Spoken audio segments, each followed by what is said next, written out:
Allez, bonjour à tous, aujourd'hui je vais vous montrer comment intégrer quasiment tous les indicateurs techniques dans vos bots de trading. Ces nouveaux outils vous offriront de nombreuses possibilités permettant à vos bots de trading d'avoir plus d'informations et d'être plus robustes. Et pour finir, nous mettrons en pratique tous ces nouveaux indicateurs à travers une stratégie de trading qu'on affichera sur un rendu interactif. Allez, c'est parti. Allez, avant de commencer, je vous invite à récupérer le code du notebook qui a été mis en description de la vidéo, comme ça vous pourrez lancer en même temps que moi ou plus tard le code. Donc on va commencer avec l'installation et l'import de la librairie Talib. C'est la librairie qui va nous permettre d'avoir accès à tous les indicateurs techniques sans s'amuser à les coder un par un. Pour l'installer, il va falloir enlever le commentaire ici ou via Anaconda si vous utilisez Conda. Ensuite, on va importer la librairie Panda et notre fameuse librairie Talib. Donc là, on va récupérer les données qui sont dans le fichier data.csv. C'est des données du Bitcoin en 4 heures.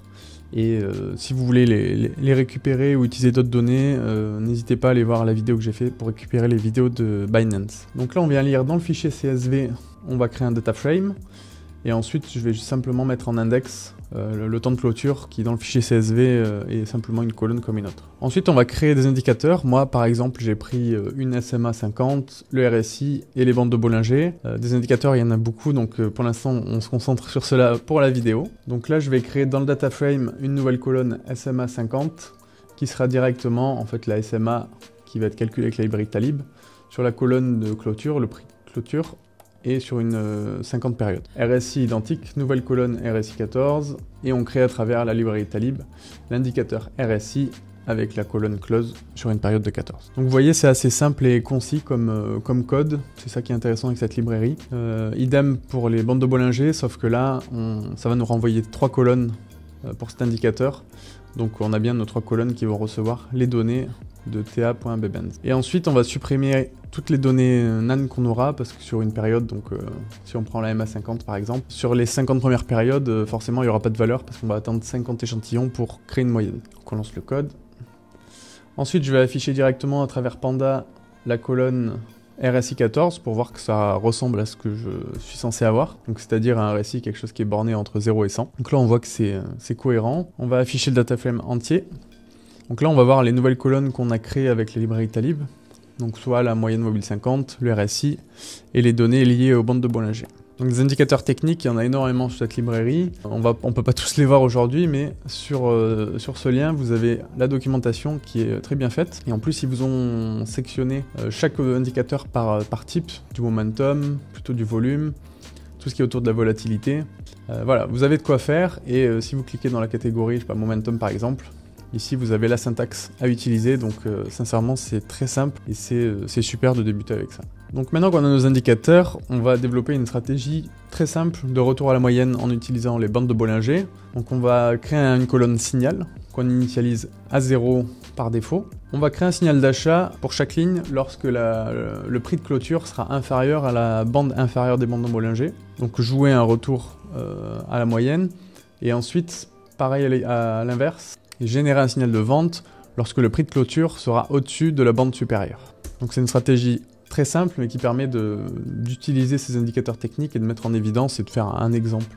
Donc là, je vois que ma colonne signal s'est bien ajoutée et je vous invite pour tous vos projets d'afficher généralement très rapidement les nouvelles données que vous avez créées pour vous assurer que c'est OK et que ça correspond à ce qui est attendu. Donc là, si j'affiche l'histogramme de la colonne signal, on voit que la majeure partie du temps, on n'a pas de signal, on est à 0, ce qui est normal avec les bandes de Bollinger. Généralement, le prix oscille à l'intérieur et on a très peu de signaux longs et un peu plus de signaux short. Donc ça correspond à l'œil, on va dire, à ce qui est attendu. Moi, je sais que ça m'a fait gagner beaucoup de temps et éviter beaucoup d'erreurs, de toujours visualiser rapidement un histogramme ou simplement en fonction du temps, les variables ou les features de sortie, pour m'apercevoir qu'il y avait des gros problèmes. C'est plus parlant que voilà, des lignes dans un tableau, surtout si vous avez des millions de lignes. Donc on a créé notre stratégie qui est censée créer des signaux longs une fois qu'on est en dessous des bandes de Bollinger et vendre une fois qu'on est au-dessus des bandes de Bollinger. Et maintenant, on va l'afficher avec Plotly, qui va nous permettre de faire un affichage interactif dans lequel on peut naviguer, un peu comme TradingView, un peu moins sympa, je vous l'accorde, mais beaucoup mieux qu'une simple image. Donc il y a beaucoup de code pour de l'affichage, mais finalement c'est assez simple une fois qu'on le découpe par partie. Donc dans la première partie, là on va simplement créer la figure. Donc moi j'ai créé une colonne et 3 lignes. Donc les 3 lignes, en fait, ça va être une pour le graphique principal, une où je vais mettre le volume et une où je vais afficher le RSI. Là, vous pouvez définir les proportions des 3 parties. Ensuite, la figure principale, on va lui dire que c'est des chandeliers japonais. Donc avec le X qui est le temps, on va mettre l'index de notre data frame. Et ensuite, pour le open, high, low, close, on définit les colonnes qui sont associées. Après, on va ajouter nos bandes de Bollinger. Donc sur la figure, on va ajouter un élément skater. Là, pareil, le X, on va rester sur l'index du data frame. Et le Y, ça sera donc la bande haute des bandes de Bollinger et la bande basse, idem en dessous. Donc là, j'ai changé les couleurs et on le définit sur le graphique numéro 1 où il y aura nos prix pour que nos bandes de Bollinger viennent autour du prix. Ensuite, on va ajouter les signaux de vente. Pour ça, on va créer un data frame où on va retrouver uniquement les signaux d'achat et un autre, on va retrouver uniquement les signaux de vente. Après, une fois qu'on a fait ça, on va les ajouter sur le graphique. Donc toujours pareil, on va ajouter un élément de type scatter. Sauf que là, l'index va être uniquement les signaux d'achat.